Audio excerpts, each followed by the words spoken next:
Okay, this first video goes along with the review sheet for the autonomic nervous system medications and a couple of the other cholinergic medications, as well as talking about common side effects of those and people that should avoid those. So try to practice that sheet that's on the computer, or maybe this four box graphs, see if you remember this stuff as a way to study for the exam.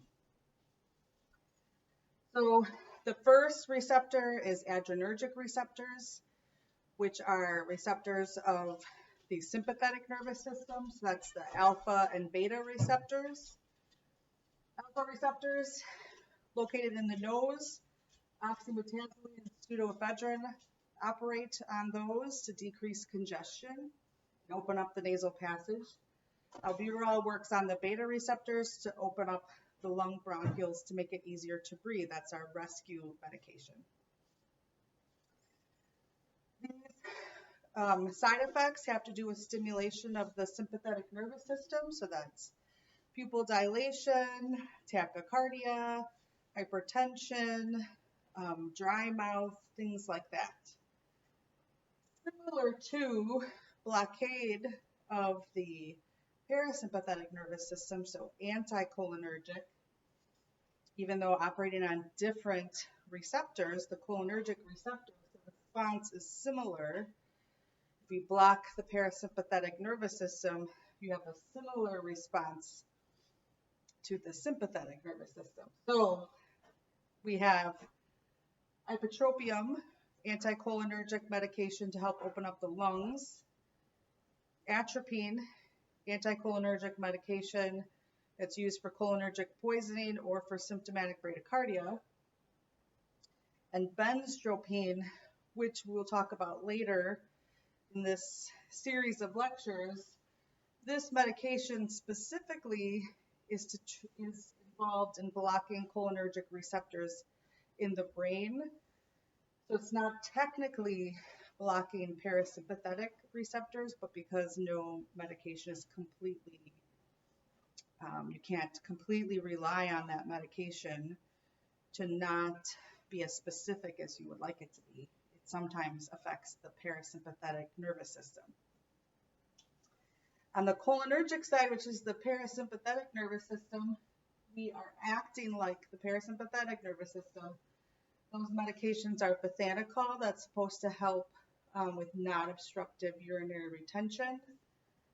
Pyridostigmine, which is targeted to affect cholinergic receptors in the skeletal muscle, but can be some crossover into the parasympathetic nervous system. And diazepam, which is to affect cholinergic activity in the central nervous system, but can also affect the parasympathetic nervous system.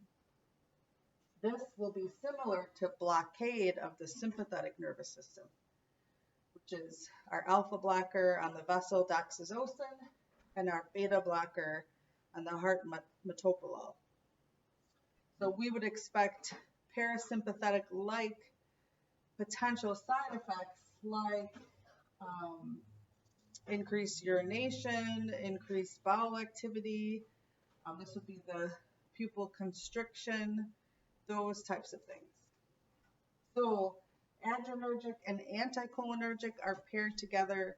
There's different activity, but they're paired together in terms of side effects and potential contraindications, which would be not to be used in glaucoma because of the pupil dilation, no coronary artery disease because of the increased heart rate and hypertension, no benign prostatic hypertrophy because it makes it harder to urinate.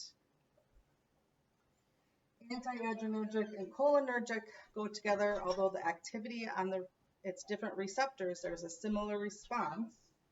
That means caution with people with asthma, caution with some of these medications with people with CHF because it could decrease heart rate and the contraction of the heart. And again, caution with obstruction of the GI or urinary tract, BPH, because if you're increasing contraction in those areas and there's an obstruction, you can't relieve it and the person is just very uncomfortable. The One outlier that's on its own is myasthenia gravis. So remember, that's the skeletal muscle disease of increased muscle weakness and fatigability because of breakdown of cholinergic receptors on skeletal muscle.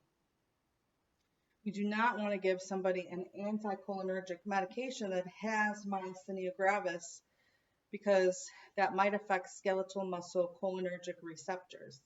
This only applies to anticholinergic because medications that operate on adrenergic receptors won't do anything to these skeletal muscle receptors. They're different. So that's the big difference. So again, keep practicing that over and over again.